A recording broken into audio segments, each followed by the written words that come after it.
महसूल मंत्री बावनकुळे साहेब आज नाशिकमध्ये आहेत. नाशिकच्या जिल्हाधिकारी कार्यालयामध्ये ते या ठिकाणी दाखल झालेले आहेत आणि आपण जर मागे बघितलं तर शेतकऱ्यांची प्रचंड गर्दी या ठिकाणी बघायला मिळते आहे. आपल्या विविध समस्या ते थेट बावनकुळे साहेबांकडे मांडतायत, निवेदन देत आहेत आणि आपण बघताय की इथे हा ढीग केवढा आहे यांच्यासमोर. लोकांच्या निवेदनांवर ते सह्या करतायत, लोकांशी वन टू वन चर्चा करतायत आणि एकूणच थेट त्यांच्या प्रश्नांना सोडवता येत आहे का याचा देखील प्रयत्न करतायत. बावनकुळे साहेब नाशिकमध्ये आलेले आहेत आणि त्याच्यामुळे जिल्ह्यातलेच नाही तर अनेक भागातले जे शेतकरी आहेत ते या ठिकाणी दाखल झालेले आहेत. आपण बघतो आहोत की ही प्रचंड गर्दी जी आहे ती त्यांच्या टेबलभोवती सध्या गोळा झालेली आहे, जमा झालेली आहे आणि बावनकुळे साहेब हे या ठिकाणी थेट शेतकऱ्यांशी चर्चा करून त्यांचे निवेदनं वाचतायत, त्यांच्या अडचणी सोडवण्याचा प्रयत्न करतायत आणि त्याच्यामुळे थेट ज्या वेळेला महसूल मंत्री जिल्हाधिकारी कार्यालयात बसून या ठिकाणी समस्यांचं निवारण करतायत त्यावेळेला शेतकऱ्यांची देखील गर्दी या ठिकाणी बघायला मिळते आहे. बावनकुळे साहेब, प्रचंड गर्दी आपल्या भोवती, इथे शेतकरी निवेदनं घेऊन येत आहेत, अडचणी सांगतायत. नाशिकमध्ये आणि यापूर्वी मी जेव्हा जिल्ह्यात जातो 1-1.5 तास नागरिकांची निवेदनं घेण्याकरता वेळ देत असतो. आताही मी नाशिकमध्ये आलो असताना शेतकऱ्यांना 1-1.5 तास वेळ दिला होता. त्यामध्ये मोठ्या प्रमाणावर शेतकरी आले आहेत. प्रामुख्याने जमिनीची मोजणी करणे, शेतावरच्या रस्त्याची मोजणी करणे, काही प्रॉपर्टी कार्डचे इश्यू आहेत, काही जमिनीच्या नोंदीबद्दलचे विषय आहेत. तर मला वाटतं हे निवेदनं आहेत. 90% निवेदनं निकाल निघतील, कारण मी आता नागरिकांचे निवेदनं घेतल्यावर प्रशासनाची बैठक घेणार आहे.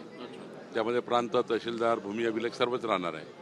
तसं इतके निवेदन यायला नाही पाहिजे, कारण प्रशासनाने थोडी जर लोकाभिमुख गावागावात जाऊन लोकांचे प्रश्न सोडवले.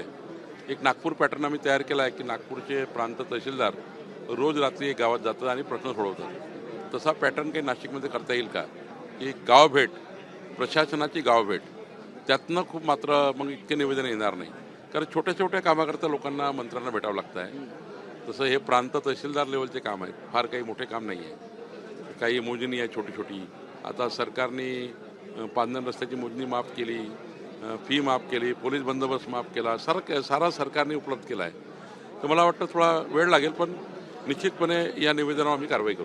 तुम्ही आलात म्हणून त्यानिमित्ताने प्रश्न आहे की म्हाडाचा जो विषय आहे तो संपूर्ण राज्यभर गाजतोय.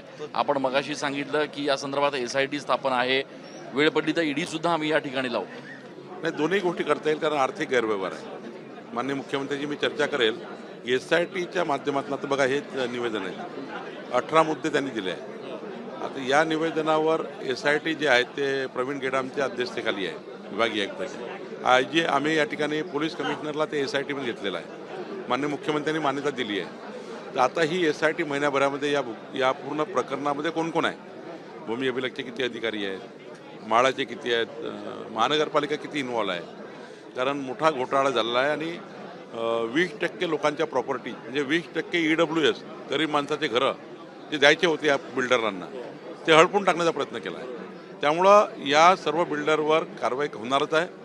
प्रशासनातल्या अधिकाऱ्यांनी कुणी संगनमत केलं त्यांनाही कारवाई करू, आणि काही लोकांनी जर बदमाशी केली असेल जास्त तर बडतर्फही करू त्यांना. जाता जाता एक शेवटचा प्रश्न, नाशिकमध्ये आणखी एक प्रकरण गाजतंय ते म्हणजे बंधुबाबा अशोक खरातचं. काही अधिकारी यामध्ये सहभागी असल्याचं देखील समोर येत आहे. त्यांचे CCTV काही तपासणार. पोलिसांची SIT जी काम करते आहेत त्यामध्ये जे नावं येतील त्यांची आम्ही पूर्ण चौकशी करणार आहे, आणि ज्यांचा इन्व्हॉल्वमेंट या ठिकाणी दिसत असेल त्यांना बडतर्फही करणार आहे. खूप धन्यवाद. आपण बघतोय की बावनकुळे साहेब या ठिकाणी जिल्हाधिकारी कार्यालयात दाखल झालेले आहेत. इथे शेतकरी त्यांना निवेदन देत आहेत आणि नुसतं निवेदन देऊन शेतकरी थांबत नाही तर त्यांच्याशी चर्चा करत आहेत.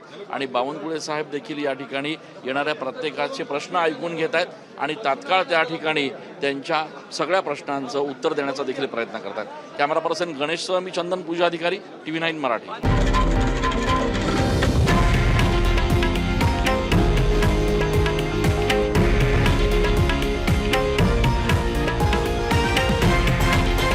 हे आहे देशातील नंबर 1 न्यूज नेटवर्क आणि आपण पाहत आहात TV9 मराठी, एकमेव.